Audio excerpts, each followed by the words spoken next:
Tell me the difference between Muay Thai, kickboxing, mixed martial arts, jiu-jitsu, wrestling we all are aware of. It's the most brutal of the sports, including MMA.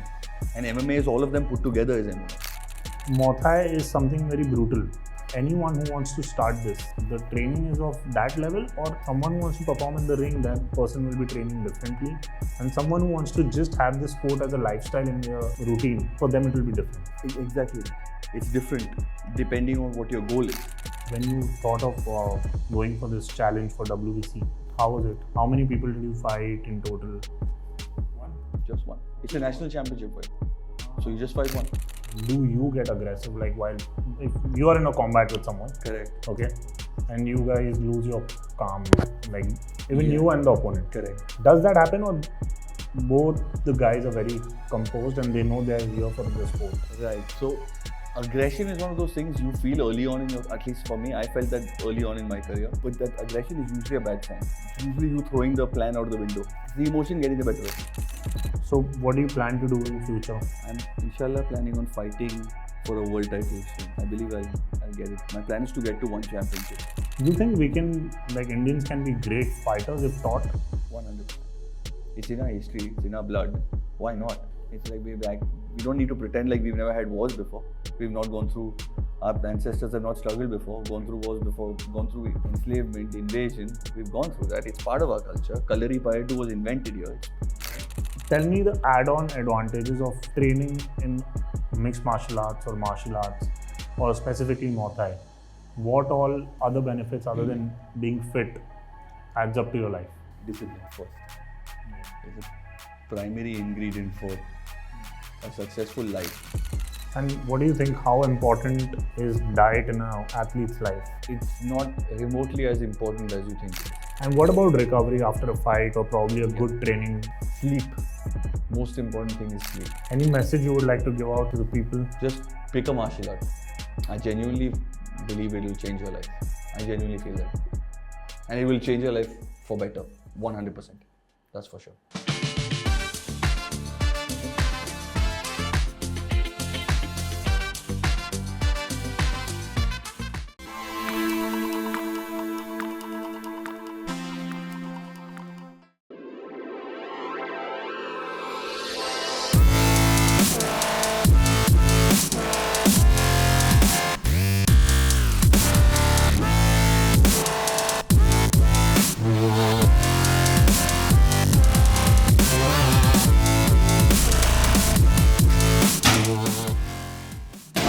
Sorry to disturb.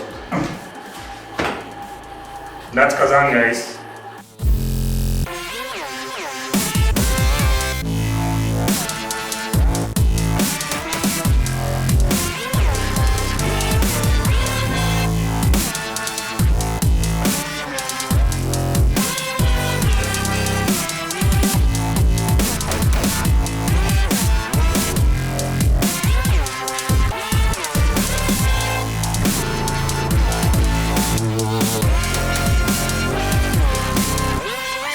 Hi Kazaan, welcome to the show.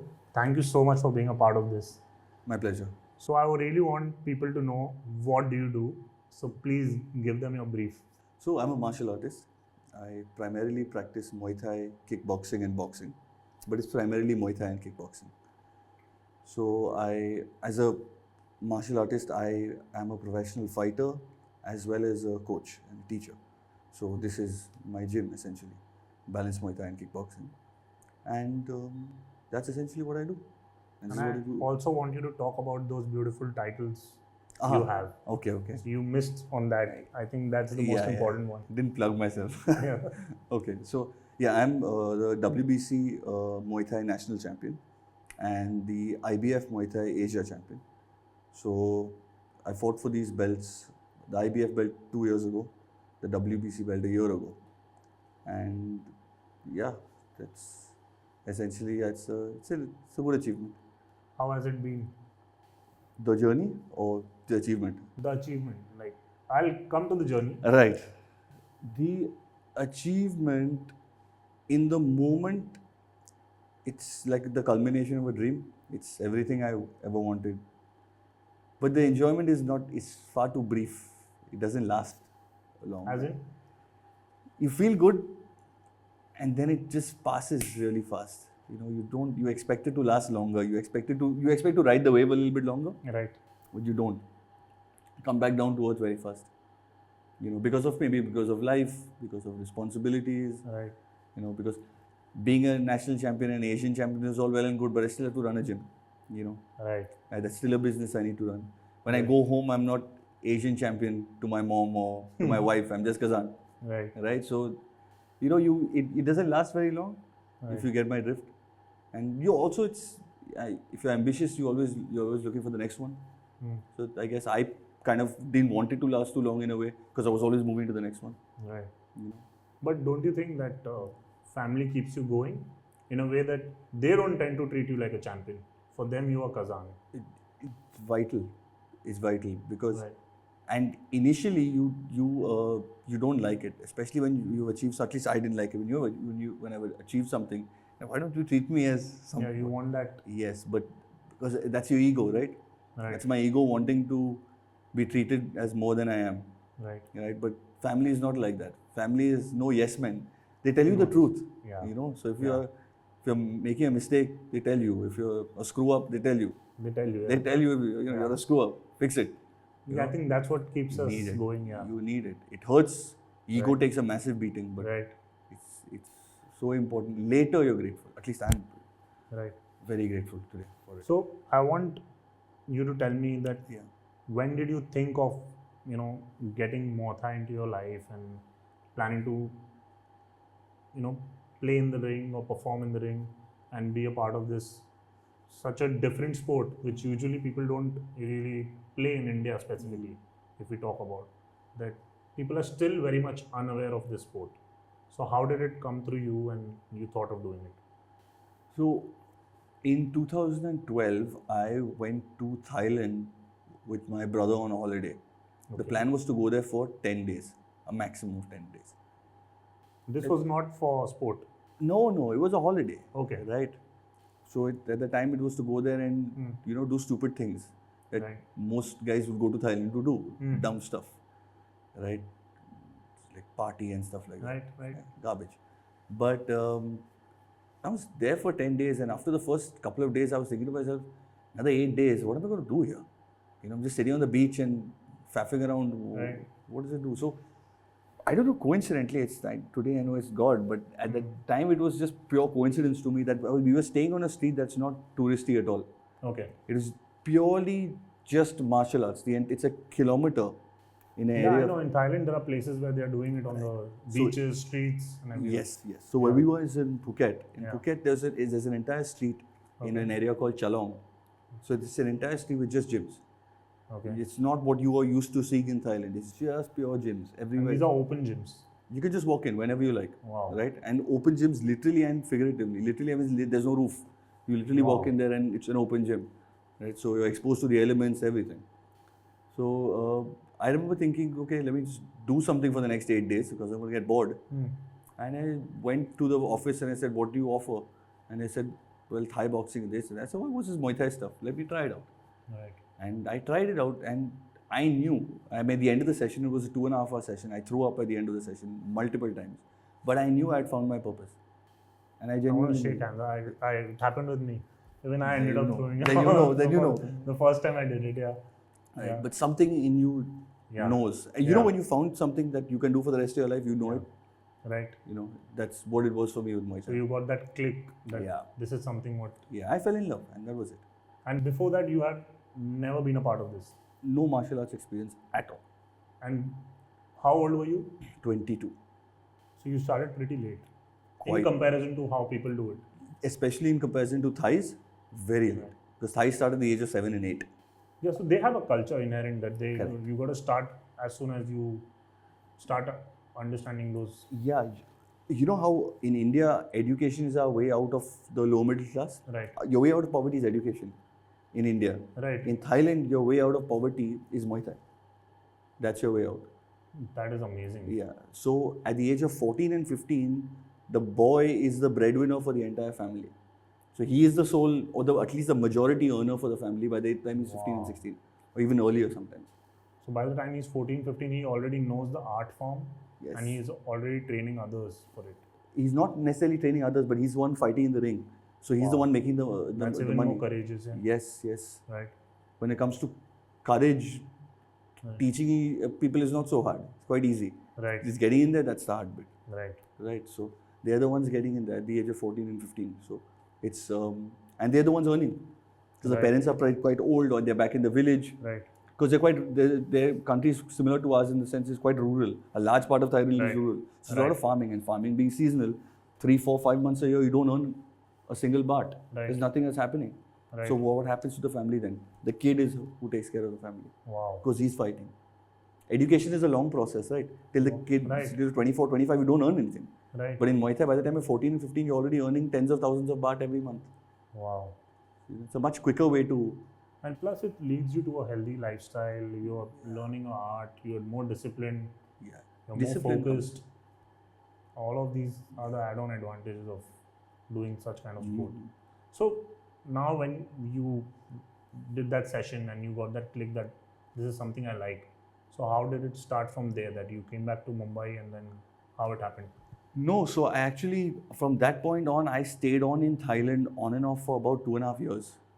Wow. So I was supposed to be a 7 to 10 day trip. I ended up staying for about 2.5 years, in and out of the country, Wow. right? Because I was on, technically it's illegal, right? I was on a tourist visa. Right. You can't stay there beyond, Right, at that time right, they used to right. give you 90-day visas. So I Yeah. could stay for 3 months, Okay. right? Now they don't, but at that time they did. So I would have to leave the country every 70, 80 days, renew the visa, come back in. So how often you used to do that? Every 3 months. Every 3 Every months. 3 months. I would renew the visa, So come you back. were there for 3 months, and then you were back Here here for a week, back again. Wow. Here for 2 months, or here for a month, back again. So how was the lifestyle over there? How different is it from here? Simpler. Much simpler. There? Yes, much simpler. Because Simpler in terms of people or what? the Emotions. lifestyle is simpler and the Lifestyle. emotions are simpler. Yeah. Because all you have to do is train. There's nothing else, Right. right? You get, because I firmly believe this as martial artists, especially as professional fighters. Right. We get to stay kids. You know, I get to stay a kid for the rest of my career. Right. Then I have to grow up, Right. right? I get to play a sport, right, for the rest of my life. That's an amazing feeling. yeah. Right. I'm not like the rest of the Yeah. population, right, where you have to go to work and you have to be an adult. Right. I get to stay a kid. Who wants to let that go? You want to stay an immature little kid for the rest of your life. No, that's the fun part. Right? So Thailand was very simple in that sense, where the responsibilities were nothing more than training. Right. I didn't have But it. do you think that it's a privileged sport or no? Like, was it really very expensive? Or people can actually do it here also? Is it that you were exposed to that area, so you opted for that? Right. See, is it an expensive sport when it comes to what equipment and gear you need to procure? No. Okay. It's a very, very inexpensive sport in that sense. Okay. So that's a myth what people have, that it's an complete. expensive sport. Complete myth. When it comes to at least stuff like this, it's relatively inexpensive. Any Right. other sport is more expensive. Right. You name the sport, is more expensive than this. But your training fees would depend on where you're training, With who? with whom you're training. That would Right. make Right. a difference. That would matter. You know, And how was it when you were in Thailand for 2.5 years? Like, was it very challenging? You were there alone? Alone. Or, so, what about the food and all? Because it's very different from India. Yeah. But I'm a non-vegetarian, so the food is So it works, yeah. So it's really not much of an adjustment. Right. So food, and I love Thai food, so it's But how are Thai people? good people. They're Good. Yeah. They're good people. They are very at peace with themselves. Okay. You know, as a result, they're at peace with others. Right. You know, it's usually when you're at war with yourself that you're at war with the world. Yeah. Because exactly. you don't like you. Don't like yourself. Yeah. Yeah. So it's usually people who are disrespectful are Right. usually people who don't respect themselves. Right. You know. So Thais are they're very at peace with themselves. So as a result, they're quite at peace with everyone else. Which is why when you go to Thailand, you don't see Thais go around fighting with each other. They're very calm. Yeah. Even though they all are. And so that's a well dangerous trained. country. Yeah. And a lot of them know how to fight. Wow. Right? Whereas when let's say, for example, you go to any other country in the world, for a lot of other countries, but you know, they're always, you know, Yeah. at it. There is always. Yeah. You know? Yeah. Especially in Europe, you go there, they're always Too at much. it. Yeah. You know. Yeah. So how was it after 2.5 years when you decided to What? So how come you? It was only for 2.5 years. Then you got someone over here to train with, or Right. how did it work? So after 2.5 years, I felt like I had done what I could do in Phuket with respect to fighting, Okay. right? And I also the the the the scope for growth that I was seeing was almost non-existent in Phuket. Okay. You know, because I was fighting locally the entire time, and after 2 years, I was still fighting locally. Okay. So you had started fighting in the ring by then. Yeah, I fought my first fight after 1 month of training. Wow. Yeah, I And trained did you for. win or lose? I won. It was an amateur fight. I won Wow. the fight. But Wow. I was terrible. The only saving grace was my opponent was worse than me, so I won the fight. Okay. But yeah, So coming back to. after 2 years, I felt I was just only fighting locally. You know, say like imagine you're just fighting in Mumbai. You don't leave Mumbai. You just keep fighting here. You know, at some point you have to step out. You have to step into different cities, different countries, even fight people. Right. You get to know who the best is that way. And I was kind of getting quite stifled there, I felt. Right. And I came back here. Plus, I always had a dream of opening my own gym, Right. you know, and teaching, because Yeah. I do love teaching. So Yeah. I always had that dream. And in Thailand, there's no point in, at least I didn't see any point in opening a gym in Thailand. Because every other corner was having every it, corner yeah. has a gym. Yeah. Yeah. Your competition level also is ridiculously high, right? You're constantly competing. Right. I mean, the passion gets sucked out of it when you're constantly competing all the time. Right. You know, so I wanted to teach, and I knew Bombay and home had no place. There was nothing. Right. 12.5 years ago, there was no one teaching. Muay Thai was unheard of. Unheard of, yeah. Unheard of. Today, when I say Muay Thai, people say, "Oh, you do Muay Thai? Oh, you train Muay Thai?" They know. At least they are because of UFC and all of these things, people are now getting to know. They're about aware. it. Yeah. 12 years ago, when I told people I was training Muay Thai, they were like, "What?" They genuinely didn't know what the hell I was talking about. Right. So then you started in Mumbai. I started here. So you started a gym directly when you came No, back? I started teaching, but I didn't have my own space. So I was teaching out of my own house. Okay. So I would have people come over, but as it is, then the scope is almost non-existent at that point. So I would have 1 or 2 students, and that would be for a good 2 or 3 years, that's all I had. Right. I just 2 or 3 students. Right. Made an extremely small amount of money, and then that was it.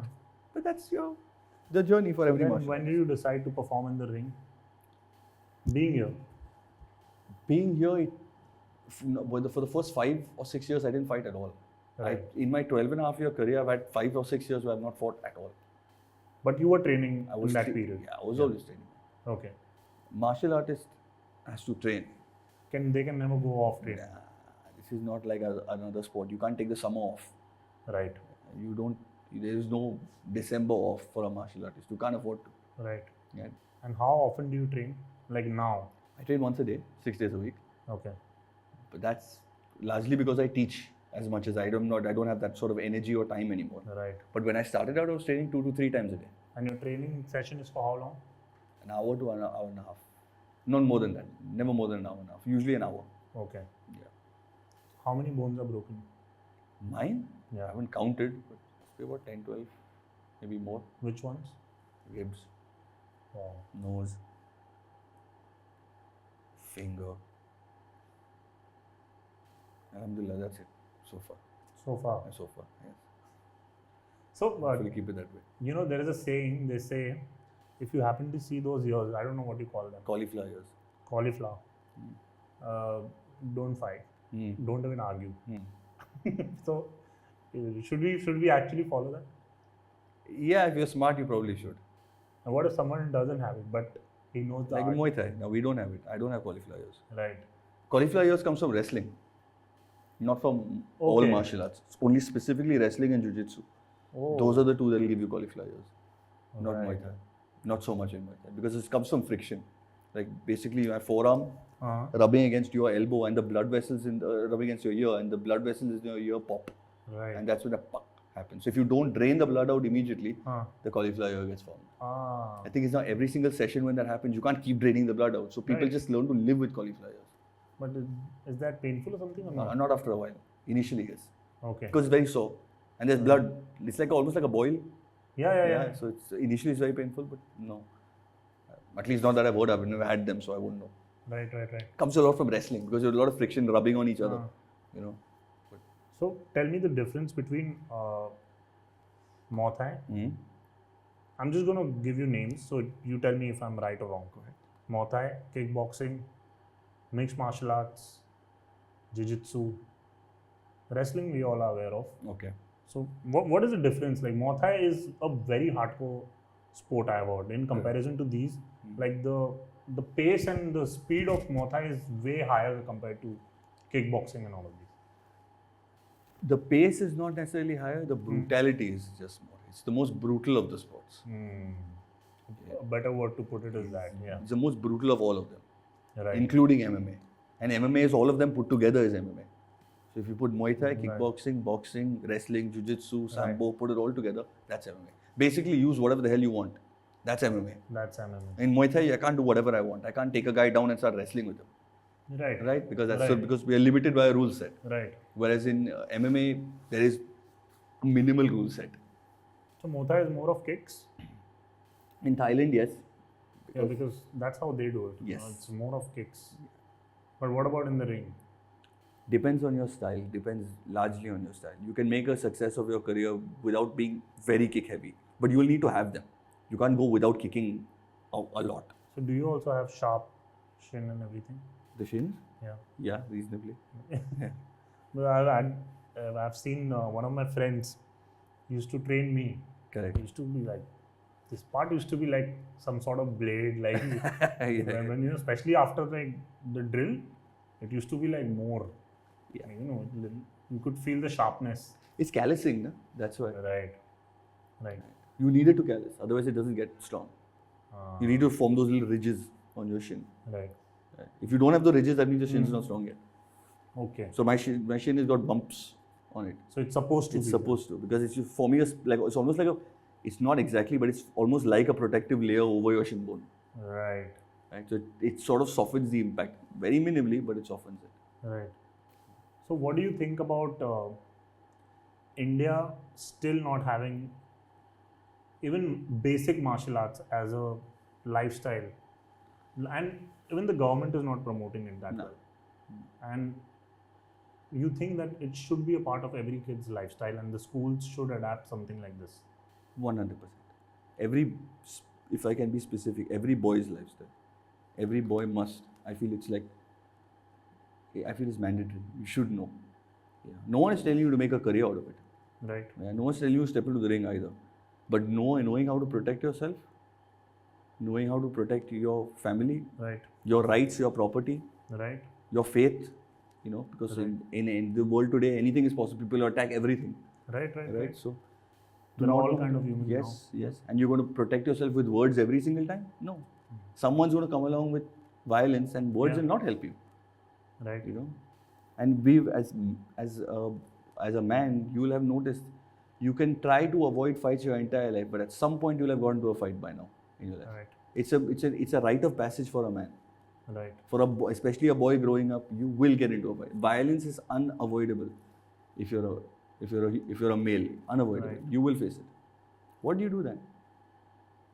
So it should be learned not only to fight. It is not that. It is more important to learn for your defense, for your family. For your family. Right, for your loved ones. Yeah. Right? It's not to fight. You need to be a little bit nuts to fight. Right. It's not, everybody shouldn't do it. And I constantly say that. Most people should not step into a ring. Right. Because you need to be a little crazy in the head. Right. And you also need to really love it. Because it's not like another sport. Exactly. You're going to get hurt very badly, even if you win. Something's going to break even if you win. And I've also seen this, like I've seen people who know this art. Yeah. And they tend to avoid fighting. Yeah. Like probably if you give them an open hand, they would just beat the hell out of you, left, right, center. Yeah, But they are so calm and composed. Right. They just avoid it. And I think it makes you just more calmer mentally. Which 100%. is which is why I think people should actually, adapt this sport.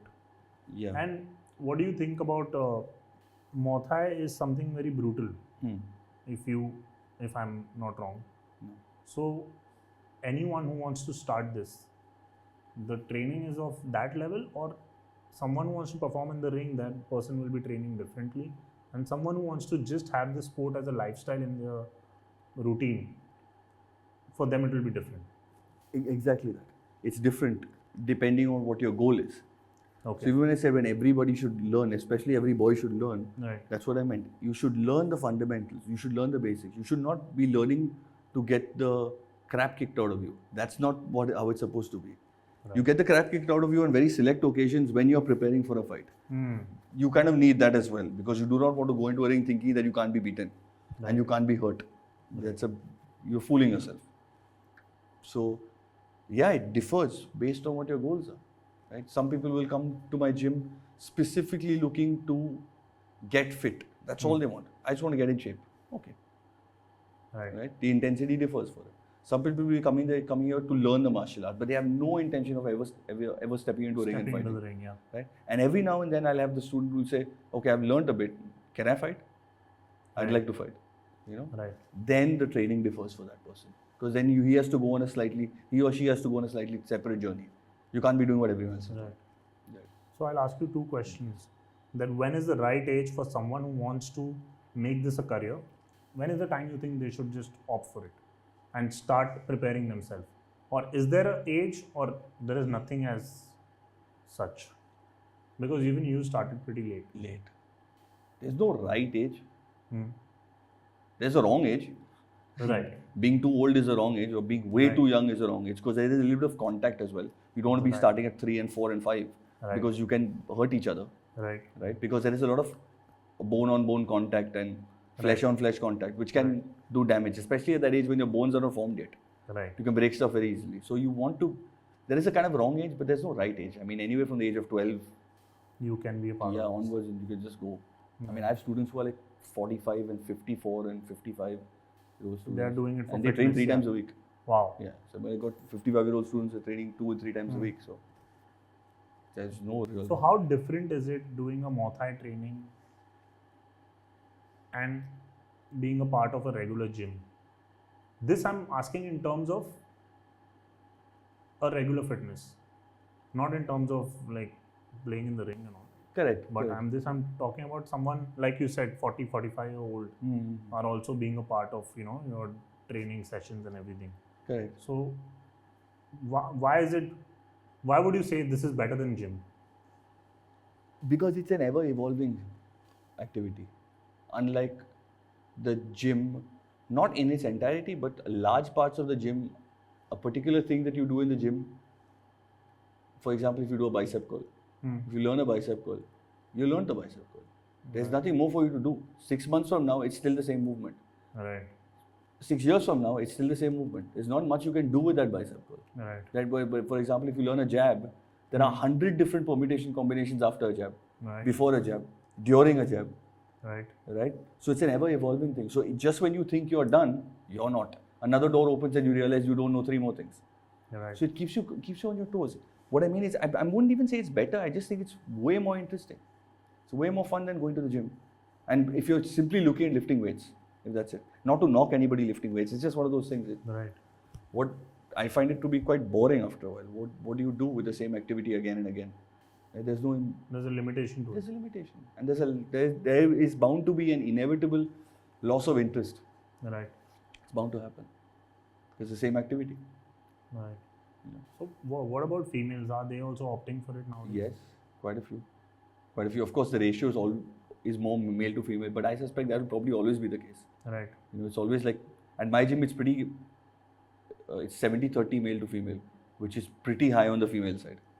70% is female? No, 70 male, 30 female. Okay. But that 30 is still really high. Really high. Yeah, okay. You're looking at more like 5 and 6 and 7%. That's your normal male to female ratio. Right. Like 90-10.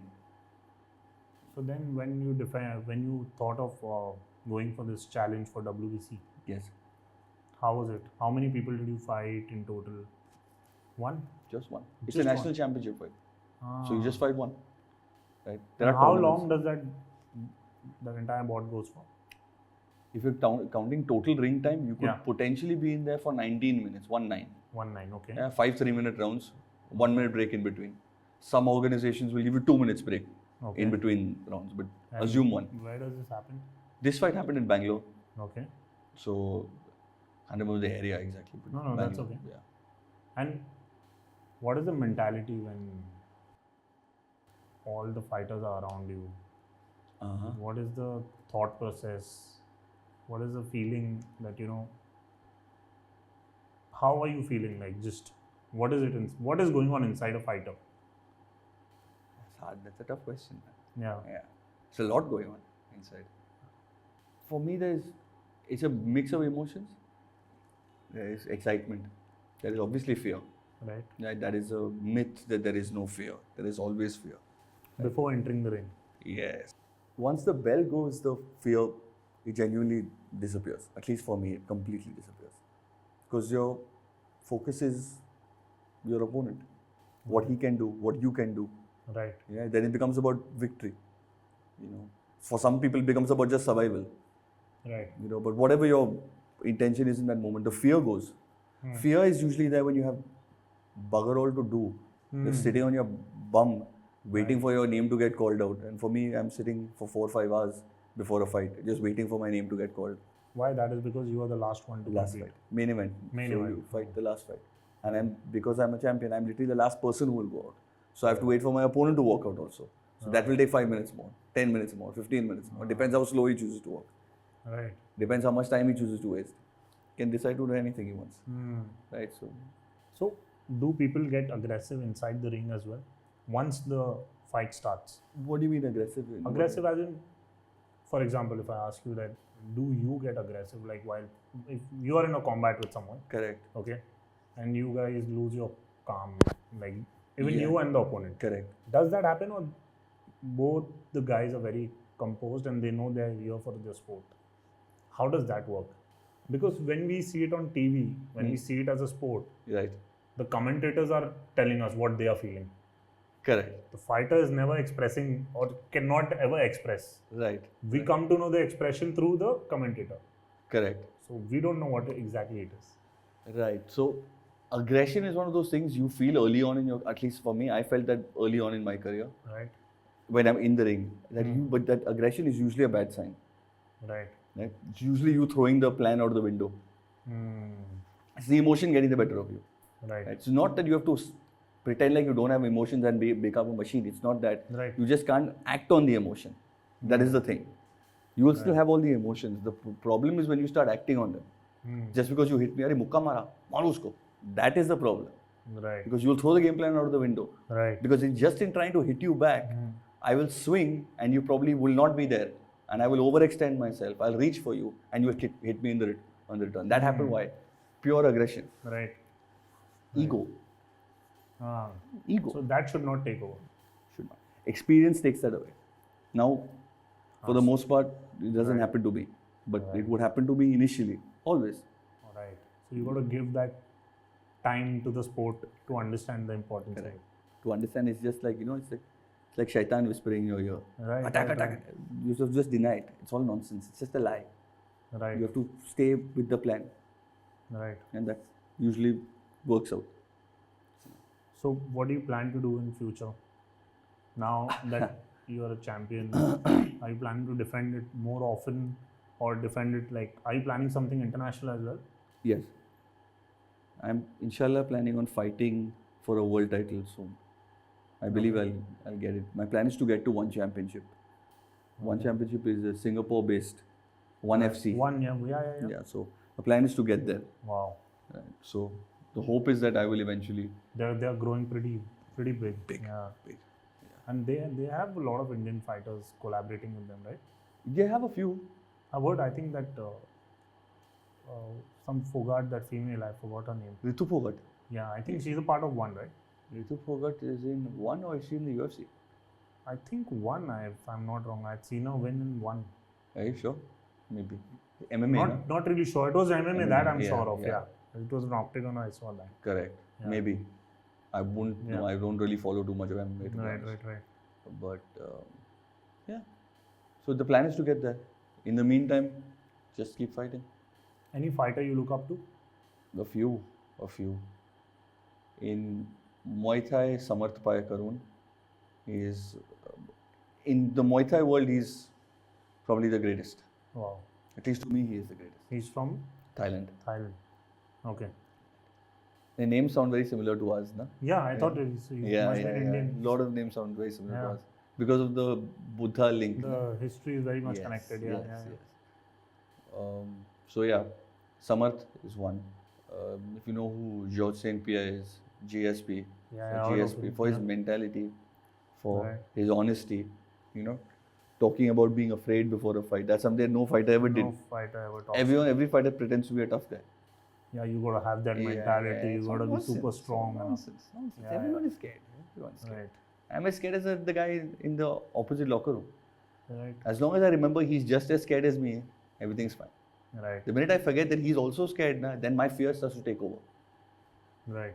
You know, it's fear. It's normal. You're supposed to feel it. If you don't feel afraid, you're a nutcase. Right. You know.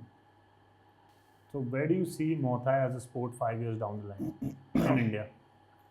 You think it's growing in numbers? Massively. I never thought it would be like this 10 or 12 years ago. Right. But it's our level in India. We don't have the number of elite fighters that Thailand has, but we Right. have a handful of guys who can compete with Thailand.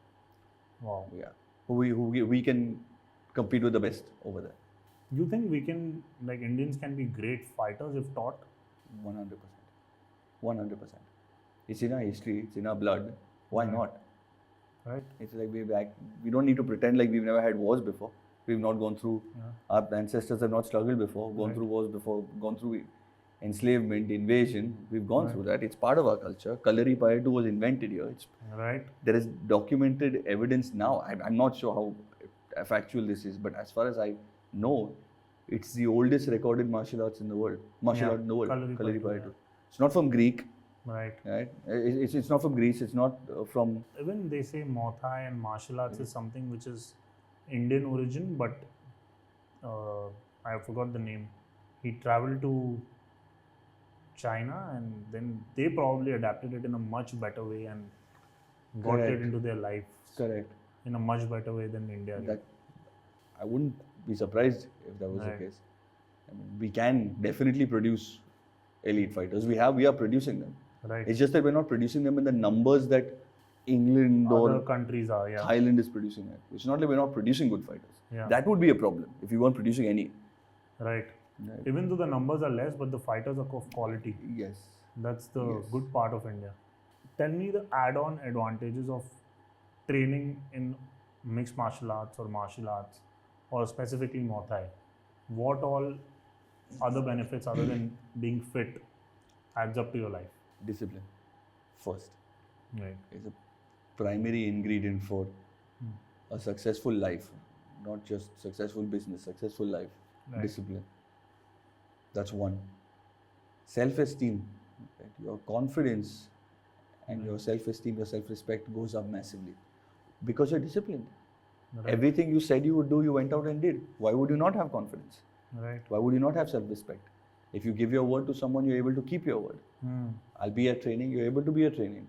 I train 3 times a day. When you say it, you train three times a day. Of course, your self-esteem will build. Right. As a byproduct, you're learning how to defend yourself. You're learning how to protect. You're learning how to also hurt, which is also important. You need to know how to do it. How will you protect if you're incapable of hurting? Right. And then, of course, you can look at the more, I would consider more minor changes, which are things like your fitness improves, your weight loss, stuff like that, you know. But the more existential changes, which are your Right. self-respect, your dignity, Right. your confidence levels, they shoot up. You know, you've trained martial arts before, so Yeah, you'll know yeah. what you would have, or your confidence levels would have been like 5 years Right. prior and then later. Much different, yeah. It's incomparable, you know. So you think it's for you it's like meditation, like it just makes you be in your own zone when you're doing this. No, I have my faith for that, but Muay Thai just helps me with. It's a purpose. It's my purpose in life. So if I don't train, God forbid, I know it. There's something inside me that burns. It itches at me. It's not burns. It itches at me. Right. It's like something is constantly gnawing at me the entire time. You know, I know I've forgotten something, or I'm purposely choosing to forget something. Right. And that's what it's my purpose in life. It's what I have to do every day. If I don't, then I know something's wrong. You think the awareness of the sport is very limited in India? Like very limited in terms of, these events happening, these small ring fights and all of these which are being organized. It doesn't reach out to a lot of people for them to come and see and explore and understand that how good this can be if you be a part of it.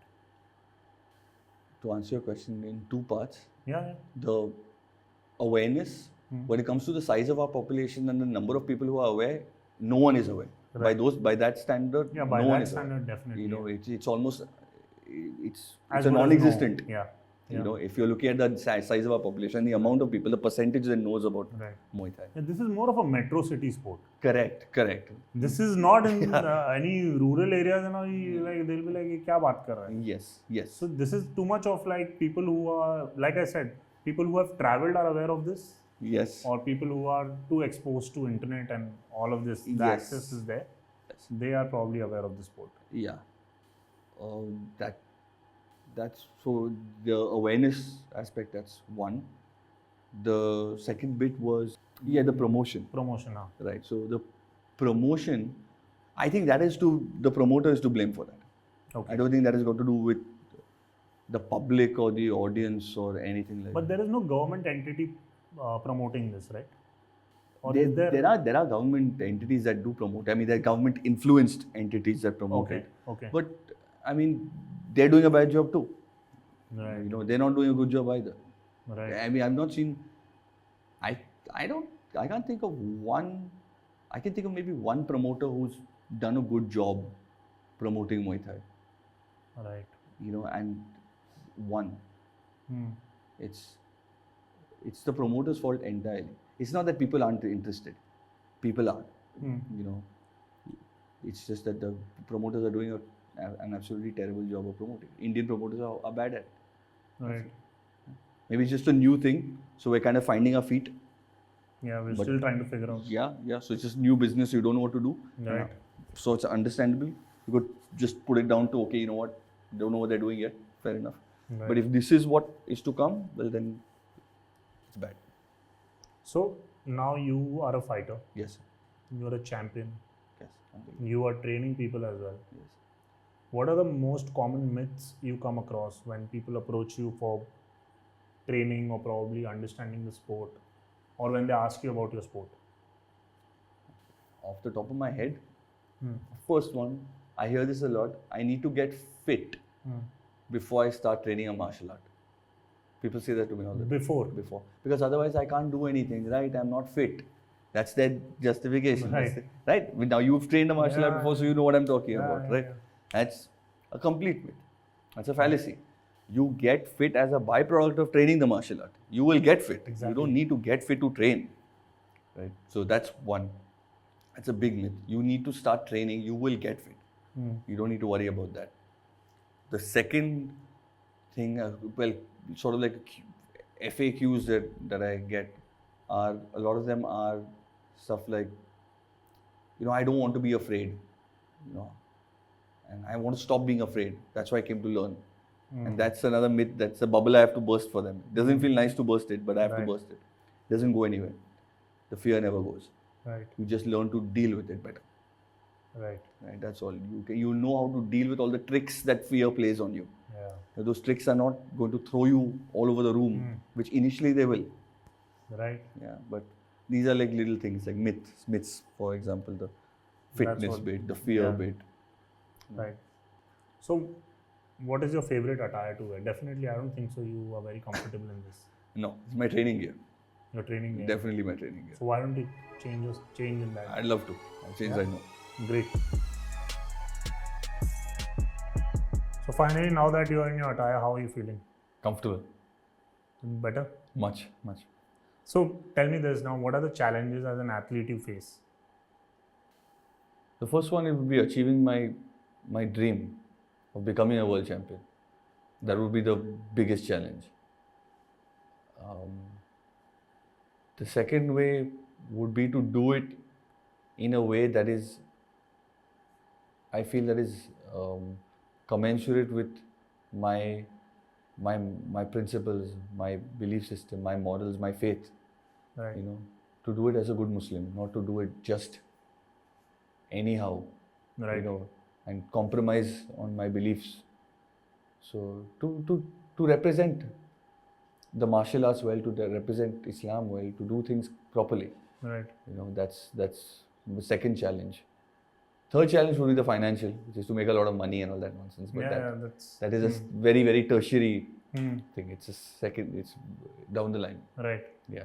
But those two things are the most important. And what do you think, how important is diet in an athlete's life? Especially. Because for normal people, obviously it is. But Yeah. for athlete, it's altogether a different ballgame. It's a bit of a... it's not remotely as important as you think it is. Okay. That's the You can elaborate. Most professional high level fighters I know, myself included, don't watch what we eat. We eat whatever we want to eat. Is it? Yes. Most professional fighters start out broke. When I was living in Thailand, I was living broke. I make money when I fought. If I didn't fight, I had no money. So there is Being no on a- luxury to choose what you can eat. Yes. Being on a diet is a rich person's luxury. Right. You know, when you have 500 rupees in your pocket and you have to chalao that till who knows when. Yeah. Who is going to think of whether I should be eating this carbs and that soy, and you eat what you can eat. Right. Right. So most fighters start out broke. So most fighters never get in the habit of a diet in the first place. You live on KFC and McDonald's because it's the cheapest thing you can afford if you're living in the West. Right. If you're living in Thailand, you go to the market. McDonald's and KFC is expensive. So you go to the market and you eat a full meal for 40 baht. 40 baht at the time was 80 rupees. 80 rupees you get an entire dinner. Right. With your meat and everything. Yeah? So it's extremely reasonable. But that was then. What about now? Now That set the pattern. So now I eat whatever I want anyway. Right. Yes. And what about recovery after a fight or probably a good training day? Yes. What about recovery? How does that go? Sleep. Most important thing is sleep. Okay. More than people will tell you sauna, people will tell you ice bath, people will tell you 10 different things. Right. The most important thing you need is sleep. It's like when you're unwell. Sleep is what cures you better best than anywhere recovery, else. It's the same with training. Same with soreness and injuries. It's your body has been depleted. It's a form of sickness. Right? After a fight or after a hard training session when you're exhausted, it's a form of sickness. You have to cure it with sleep. Not with an ice bath. Right. Or jumping in the sauna. So what do you think about what is this ice bath recovery and all that? Have you tried that? I have. I've tried Does all that this. help? I won't say it doesn't help, but I've never really seen any major benefit to Doing it, yeah. the sauna. For me is a way to cut weight. Okay. Ice bath for me is a way to, if I have absolutely nothing better to do and it's a very hot day, I might do that. Right. But I can't see it as a way of life. Right. You know, like every day I have to get into an ice bath. So what is the weight category you fight in? 55. 55. 55.3. And what is the highest weight category you have fought on? Highest I fought at is 58, 59, 58 or 59, but this was a long time ago. So how difficult is it to cut down the weight and gain weight? That entire procedure for an athlete is too much. How does that work? Yeah, so the cutting the weight is a hard bit, right? That's because you have to lose, let's say 7 or 8 kilos in the space of 5 days or 4 days. Wow. And so for me, I cut about 7.5 kilos, That is in 4 days, 7.5 kilos in 4 days. or 5 days, 5 days sometimes. Wow. Yeah. So it's a temporary cut. You can't actually cut off 7.5 kilos. You can't lose 7.5 kilos in. So what does a temporary cut mean? It's basically you overload your body with water, right? That's the first thing you have to do. You have to overload the body with water. Okay. Right? So you have to basically trick your body into believing that there is too much of water. It's an excess. Okay. So as a result, your body starts to spit out the water. Okay? But that will only happen if you don't have salt in your body, because salt will naturally hold water. Right. Right? So it happens mainly through water manipulation and sodium manipulation. So you go on a no salt diet. For about 3 days. Not much. Right. It's 2 or 3 days. Food doesn't taste too good, but Right. It's not like you don't get to eat. You do. Right. But it's also, I have to limit your carb intake. So your energy levels are low. The Right. hardest bit is not the diet and the water. The hardest bit is that because I have to lose 7.5 kilos, I have to sweat. It won't just come off on its own. I have to sweat it. So I have to train twice or thrice a day while I'm dehydrated, and because you overload your body and then you completely deprive it of water. Right. So that's where it starts to spit out water. So why is it important to be in some particular weight category? Can't you just fix yourself and... In an ideal world, yes. In an ideal world, yes. The problem is if I fight at my natural weight, which is 62 kilos, Okay. I can't guarantee the guy opposite from me is doing the same thing. He will come down from 75 kilos. So then people do that? Yes. And then we get back into the ring the next day because of what? The weight comes back. Right. So when I make weight on the scale, I'm 55.3. And 24 hours later when I'm in the ring, I'm 62.5. In 24 hours, the weight comes all the way back. So much? Yes, it comes right back into. That's why it's temporary. The minute you eat and drink again, it comes right back into your system. You know, because then the body is deprived, because you have to deprive it of water to make it start sweating. First you trick it by giving it too much, then you make it sweat by depriving it. You give it no water, so it sweats a lot. Then it goes into that shock mode. Then as soon as it gets its hands on anything, whether it's water or food, it just holds it. Right. So then you put the weight on very fast. Now I can't guarantee my opponent is not doing that. So we'll both make 62 kilos on the scale, but then he will be at 75 the next day and I'll still be at 62. Right. He has a 13 kilo advantage over me in the ring, which makes a big difference. When you're both trained, highly trained, then it makes a big difference. If someone is untrained and 10 kilos heavier than you, it makes no difference. Right. You know, but if you're both trained, it's a problem. That's why the weight classes. So what about this red title, the IBF World Champion? Mm-hmm. What about it? This is the Asian Championship.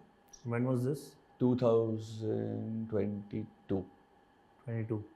And where was this? Santa Cruz. Ah, Yeah. nice. So my friend, he's a martial artist as well. He dabbles in a little bit of promotion, fight promotion and stuff like that. So he was putting on an event and he had a good Jaan Pehchan wala at the IBF. So he said, why don't we put down the Asian title, bring down the Asian title, and we can do the Asian title in India. Right. We have one fighter from India, which was me at the time. And so why don't we do it in India? And the IBF guy said, yeah, let's do it. Right. It's like in a way to open up a new market, right? So why did you decide so late to get into the ring? Like, you started training at 22. Fought a lot, trained took a people break. a lot. Yes. And then you took a break and then you trained Precisely people a that. lot. And then what made you come back to the ring? Because I had not fulfilled my dream yet. I still haven't. The World Championship is still my dream. Right. So until I have that, I'll keep going. Inshallah, I'll just keep fighting till I get that. Right. You know. And why I took the break was because I was opening my gym. I had to focus on that. I can either focus on, at the time I could not focus on both. Not on my career and opening the gym and running the gym. Right. At the time when I was opening the gym, I had no help. Now I have trainers and employees and stuff like that. So things become a lot easier. A lot of the load is taken off me. By the time I was the cleaner of the mats, I was the guy handling the classes, I was here. You were doing everything. 15 hours, 16 hours a day. Where was the time to now focus on becoming a world champion? Didn't have the energy. How has the journey for this gym been? Good. Beautiful. It's been how many years now? 3.5 years. Since I've been here. Been teaching for about 10 years now. So before this place is since 3.5 years. Before that? I was teaching from my house. I was telling you about that, right? When I was teaching. Right. Yeah. So that used to be one-on-one training. Primarily one-on-one training. One-on-one. Yeah.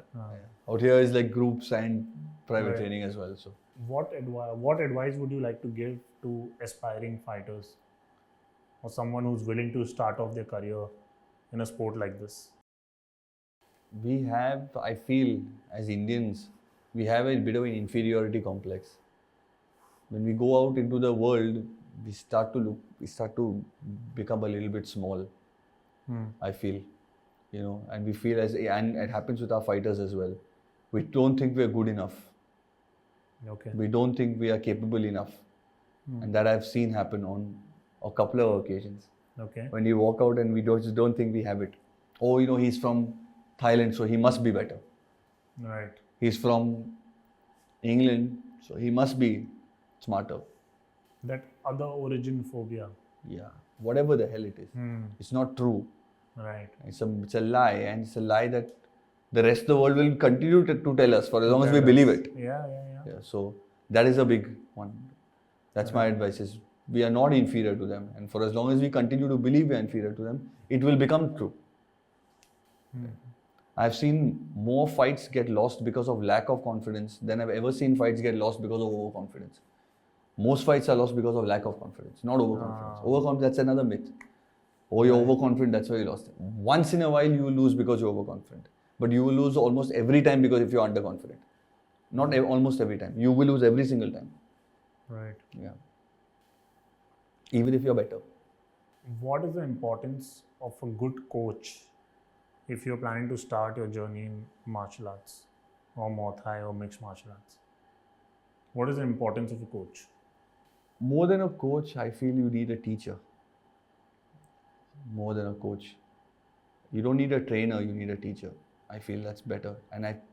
Because you spend so much time with your trainer, with your teacher or your coach. Yeah. You spend so much time. First of all, you need to be able to respect the person. Right. First one. Secondly, you need to be able to be that person needs to be knowledgeable. Right. At least the way I believe is I don't like when coaches, trainers, whatever you call them, I don't like it when they shout at students. Which is why when I teach, I don't do that. Right? Being disrespectful to a student or shouting at someone. It only helps to lower their confidence further. Right. So I think what a great responsibility a coach has. I think more than, sorry to answer a different question, a question you didn't ask, but I feel that the more important question is what should a coach be as opposed to what should a fighter look for in a coach. Right. I think coaches have more of a responsibility than the fighters do. And most coaches don't see that. Most coaches see themselves as the boss and my word is law and then that's what they think. But that's not how it works. You don't build national champions like that. Right. Yeah. You build good, obedient little soldiers like that. But that's not what you're looking for. You're trying to build someone who's going to make a career out of martial arts. You're not supposed to be a soldier. Right. You're supposed to have a usable brain. You need to teach him, you need to help him how to think, help him to think, help him to analyze problems. You need to also be someone he can trust. Right. There's a lot of insecurity and fear and paranoia before a fight. Fighter needs to be able to share it with someone. Right. Who will he share it with? His friends? Friends don't understand anything. They don't train. What do they know about martial arts? Family doesn't understand. So who understands? Only the coach. Right. So if he can't be spoken to, fighters all alone. Right. Yeah. You think there is a warrior kind of mindset an in-ring performer should have, or already he's Yes. built in a way that he should have a warrior kind of a mindset? Needs to be there. Needs to be there. Needs to be there. But I've noticed it can be trained. It can be learned. It's not born. You're not born with it. I wasn't born with it. Right. It's experience. You learn it. Like everything else, it's a skill. You just have to learn it. When you put yourself in those hard situations again and again, you will learn to develop the mindset. You will learn to develop the mentality. I learned it through fighting. Right. Initially, I didn't have that. When I fought my first few fights, I didn't have that warrior mentality. I was okay if I lost. Right. But over time it changed. And then it became all about winning. Have you ever got into a fight outside the ring Never. Not in 12.5 years. with anyone? Never. Never. I mean, Try to avoid it, or? Yes. But also it doesn't happen as much as happens. Kabhi, traffic mein gali wali, all that stuff happens. But Yeah. I try to avoid those also. But when it happens, it happens. But I make sure it does not get too violent. Right. I try my level best. Right. I cannot say about the future, but for now, so Yeah, far, so far it's it's not been- happened. Yeah. So, what do you think should be the future of combat sports in India? Like, what do you think the government should do, and even we as citizens and people of India should take an initiative to promote such kind of sports, apart from cricket, because we are too cricket oriented? We need to show people it's more than just getting into a ring and two people beating the crap out of each other. That there is a It's definitely more than it's that. way more than that. It's way more than that. And this you can testify to, and I can as well. Right. As martial artists, you know it's way more than that. Fighting is a very small part of it. Right. You know, very Yeah, very, it's very a very small part part of it. of Very it. small part. Very well said. Yeah. You know, so there's so much more. It's a lesson for life. Right. You learn life lessons through martial arts. Right. You know, and but the thing is, we can't show people in the world that if we do not behave like that. Right. And if half the martial artists are behaving like idiots, then how is the world going to have any respect for us? How is the common population, Right. how is the citizenry going to have any respect for martial artists if we're acting like idiots all the time? Yeah. Don't you think that they have made it just to sell their, sell it their trash talking and all I'm of that? okay with the trash talking if you're good at it. Yeah. Yeah, if you're Conor McGregor, please go ahead and trash talk. Hmm. But you're good at it, so you should do it. I am Right. terrible at it.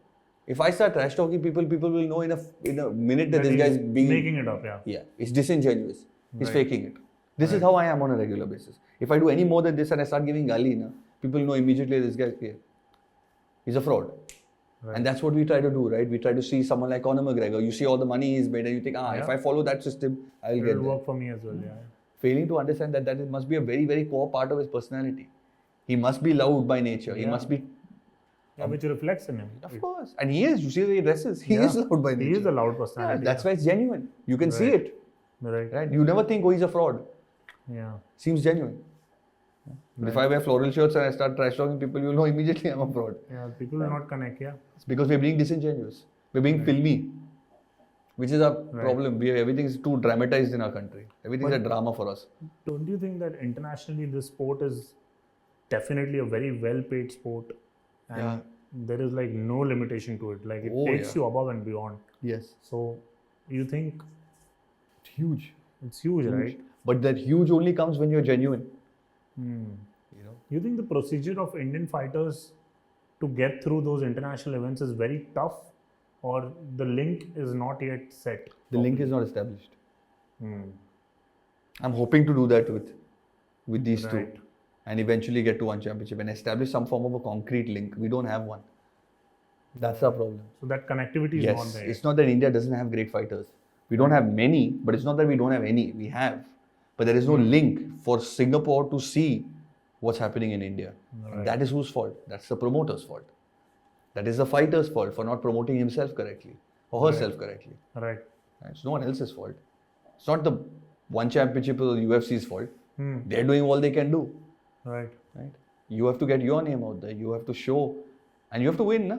Prove something, win something instead of just talking all the time. Right. That's what we get a lot of in India. It's a lot of talk, not enough action. What do you think about Jake Paul and Mike Tyson fight?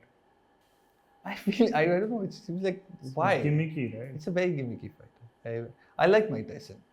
But do you think that it's possible at an age what he's performing at 58 with a, No, I think what you're saying is like you see him in training also. You see these little short videos. There are all those snippets and clips are coming out. Exactly. It's a snippet, right? It's like a 10. It's not even a reel. It's not even a reel. It's like 10 seconds because I guess that's all he can really do. And at 58 years of age, how much can he really push? Right. 10, 20, 15, 20 seconds, 30 seconds at a push. What more can he do? Jake Paul is a 27, 28-year-old guy. Maybe a little bit older or younger, I don't know. But you think he's a legit boxer? He's legit. He's definitely legit. He's just not a good boxer. Hmm. He's a professional boxer. There's no denying that. He's just not a good boxer. That's all. Right. Yeah. So he should actually go head on with a real competition of his age and weight category. Yeah, instead of fighting retired MMA fighters and Yeah, 60-year-old making name out of them. 60-year-old boxers, Yeah. instead of doing that, fight a proper boxer. But the problem is fighting a proper boxer is a risky thing for both people. For Jake Paul, it's risky because very likely he'll lose and the hype train will Go down. essentially crash and burn. Yeah. And it's very risky for a professional boxer because he'll be the idiot who lost to Jake Paul if he loses. Yeah. Right? Right. That's why that pressure was on Mayweather when McGregor fought Mayweather. The pressure was so much on Mayweather, and there was no pressure on McGregor because But Mayweather McGregor was good. He went. fantastic. He went. I think 12 rounds. 10. 10. Sorry. Hell of a fighter. Brilliant fighter. Brilliant. I think he played Yeah. a good sport that day. Yes, yes. And Mayweather had pressure on him because he's representing all of boxing. Yeah. Because if he lost, then this MMA fighter came along and beat him. So that means boxing sucks. That would be the narrative. Yeah, that was the narrative. Yeah, That would have been the narrative. And he defended the honor, let's say, of boxing. Right. That too marginally. Just about. Yeah. He Just lost a about. few rounds. He I thought. lost a few rounds. And what do you think about Khabib and Conor McGregor fight? I like both of them. That's the problem with me also. I like both of them. I see no reason to dislike either of them. Like they both are poles apart. But they both are good in their own way. Yeah. You think the after fight, whatever happened, was logical? Like others getting into the ring or jumping outside and fighting? But emotions run high also, na? There the emotions are very high. Yeah, emotions run high, and you're Have you ever experienced something like that?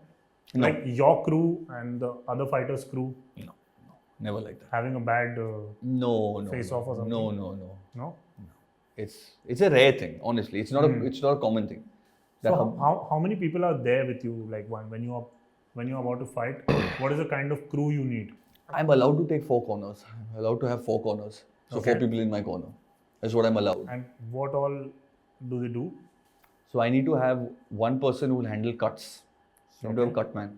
So in case I get cut open. Okay, so I want to ask you this. I'll go question by question. I'm sorry to cut you. No problem. When you have a cut, what is the one thing they put? So you know, like those. Firstly, what they need to do is that cut, right? They need to kind of seal it. Right. But the only way to really do it is to stitch it. Stitch it. Yeah. Right? You can't do that in a ring. Right. So you have this. It's almost like a earbud. It looks like a earbud. It's kind of just pressed, and the wound is kind of made as small as possible, and it kind of just sticks. So if the wound is like this big, they will try to make it this small. Yeah, they patch it sort of. They artificially sort of clip it together. Okay. And hope that you don't. But it's only contingent upon you not getting hit there again.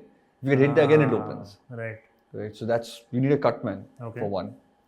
I always have my brother in my corner. My brother's not a martial artist. He has no martial arts connection, but he's just my brother, so he's always there. I like that having is an emotion angle. Okay. Yes, I like having him there. Okay. So cut man, and then 2 of my, for my last fight, I have one of my students. One of my students who's always there in the ring with me, in the corner with me. And what do they help you with? Just watch, see. So your main person is the cut man. Cut man and one of my teammates. Right. So do you discuss strategies in between the fight? Does that really happen, or we see it only in movies? No, you do, but you don't register as much as they tell you in the movies. You're exhausted. That adrenaline is too high, right? Adrenaline is high and you're tired. You're absolutely exhausted. You don't have any energy left. So how will you? Is the sound active when you are in the ring? It's like sitting in this room. I'm fighting in this. It's that numb. Yes. You go completely, you close it off. So you're completely unaware of how many people are watching it. You just your opponent. My opponent and my corner. My ear is on my corner. Okay. And my ear is on my corner and sometimes on his corner. I try to make sure that I have one ear at least on his corner. Because in the corner, how do you give advice in the middle of a round? You shout. By shouting, I can also hear. So I like to know what all you're telling him. Na? Right. So that's it. But I don't pay attention to anything. And it's very easy to block it out. So tell me about your most difficult fight you've had, or anything you remember of. My most difficult fight. Funnily enough, neither of these 2 fights were my most difficult fights. They were the easier ones. Is it? Yes, my fights in Thailand were harder. Yeah. But also my fights in Thailand were harder because I was not as good. Right. So that's why I probably made them hard for myself, because I didn't have the skill level that today. Was needed, yeah. God bless, I have that. So now, do you travel to Thailand to do some train or drill? Yes, I just got back in fact 2 weeks ago. Oh wow. 3 weeks ago. So you just go there for To train. To train. I train, I come back. I go there for 2 weeks, 3 weeks, month maybe, and I come just back. to brush up. And stay sharp. Yeah. Learn something. Main thing is to learn. I'm pretty sharp because I train every day. Right. But sometimes I coach myself more often than not. Right? So you don't always be your own teacher. Right. You need to learn from people who are better. Right. And Thailand has a few people who are better. So I can learn from them. Nice. What ounce gloves do you wear? In the ring? Yeah. 8. 8. Small weight class, na? 55 kilos. So we can wear small gloves because you don't hit so hard. Bigger you hit, the bigger the gloves, that means the harder you hit. So you are more of a punches guy or kicks? Kicks. Yeah. So you've got that Thailand thing in you. Yeah. And what do you think? Tell me this: that what is the right age to start your in-ring career? Like from when can you start performing in the ring? Okay, that's a good question. Not before 16. Not before. Not 16. before. If you're looking at a pro career, because pro is Yeah. no protection, right? You Yeah. just have gloves on. You have a mouth guard and you have a cup. There's no So shin is there an guards. option that someone can opt for a pro or a non? Yes, you can go amateur. Okay. Amateur, semi-pro, pro. Some countries will offer you a semi-pro angle. Some countries will offer you amateur and pro. And some countries don't offer you anything but pro. You know, so that I would suggest if you're fighting pro, you need to be at least 16, 17. Not younger than that. Your bones are too brittle. Right. The bones break too easily. You need to be able to take impact. And a fight in Muay Thai, you're going to take a lot of bone-on-bone impact. Yeah, it's too much. Yeah. You don't be taking that at 12 and 13. You break bones constantly. Right. And if they don't heal and they don't set properly, they're gone. They don't recover ever. What is the in-ring, like how many rounds are there in a Muay Thai match? 5 rounds. And that's for how long? 3 minutes. 3 minutes each round. Yes. 1 minute break in between rounds. Sometimes 2 minute break. Depends on who the organizing committee is. Does Muay Thai matches go up till 5 rounds? Yes. My IBF fight went up 5 rounds. But that won't be quite often, right? Because it's very brutal. Yeah, but it goes, man. In Thailand. Depends on Yeah. the people. 50% of the time at least it goes 5 rounds. Hmm. So it goes. You need to have that cardio It's to a be able good to last ratio. 5 rounds. Yeah. You can't say I'll knock him out in 2 rounds and I won't need 5 round cardio. There's a 50% chance you will need 5 round cardio. Right. And if you don't have it, you don't have it. How Then important is the breathing? The control on your breath Very. in ring. Very. I think that's what plays the most important role, right? Very important role. Yeah. It starts from your breath, you know. All right. Everything. You get hit, you have to breathe out at the right time. So when the hit comes, not most people when they get hit, they close their, they go like that, which is the worst thing you can do when you're getting hit. You should breathe out when you get hit. Right? Because if I keep the air in when I get hit, I'll go. Right? And that's when, and for like 2 or 3 seconds, you can't do anything. Because you breathe all the air out. Right. You just have to let it out in bursts. And you take it in bursts also. What you don't want to do in a fight is take all the air in. You don't want to do that. You want to take it in small bits. Like water, right? You don't want to be drinking half a liter at a time, sips at a time. Same thing with the breath. And also, that what advice would you give people who think that if they will start doing martial arts or boxing, kickboxing, Muay Thai, the chances of injuries are very high? Which is not true if you're doing it with the right person, if you're training with the right trainer. Yeah. Things are very, like, this is something which you can adapt. Correct. So what do you think about how can you remove that myth from people? I won't even go so far as to call it a myth. It's probably true. It's unlike playing another sport, your injury chances in Muay Thai are higher. They're supposed to be higher. But that is because that is only if you're not training with the right people. It happens largely because you're not training with the right people. But sometimes you could be training with the right person and it will still happen. It is, after all, it's Muay Thai. You're not playing cricket here. You know, this is not a chess match. It's Muay Thai. It's bone-on-bone contact. It's combat. You're going to get hurt. What's wrong with getting hurt? That's what I have always asked people. What's so bad about it? It's like people say, I'm afraid. What's wrong with being afraid? What's wrong with getting hurt? No one told you that life is supposed to be comfortable every single minute of the day is supposed to be comfortable. Never supposed to be uncomfortable. Says who? When do you sign that contract that told you that every single day is going to be happy and you're never going to feel pain and discomfort? You're going to feel pain and discomfort. Right. Why not get good at something while you feel pain and discomfort? Na? Makes sense. You know?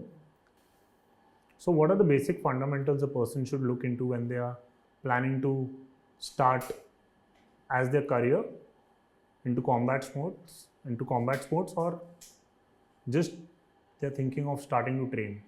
What are the fundamentals they should look into? The person they are thinking of to hire as a teacher or a coach or a trainer. How does that person treat you? Most important thing. How does that person speak to you? That is the most important thing. If he speaks to you with respect, and speaks to you with dignity, and he treats you like a human being who is worthy of learning something, Right. then you continue. The knowledge that person has, God willing, he will pick up more and more. The coach will get better as well. It's not just the student who gets better. The teacher also gets better. The teacher will also get better with time. Right. But if he's a good human being, he speaks well to you and is respectful to you, that is far more important. Far more important than someone who quote unquote motivates you. People say that I need to be motivated. I don't understand why.